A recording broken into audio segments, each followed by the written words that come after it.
As digital communication becomes the standard in customer engagement, FINRA is examining whether its existing rules on document delivery and account transfers still make sense in an increasingly paperless world. FINRA is asking whether more flexible, principles-based standards should replace rigid prescriptive ones, particularly regarding negative consent scenarios.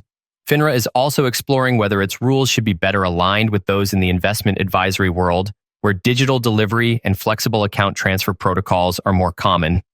These questions are particularly relevant as firms use mobile apps, dynamic disclosures, and automated notifications to streamline service. At the same time, FINRA must ensure that these innovations don't compromise privacy, security, or investor understanding. By opening this discussion, FINRA aims to support a future-ready regulatory environment where efficiency and investor protection go hand in hand.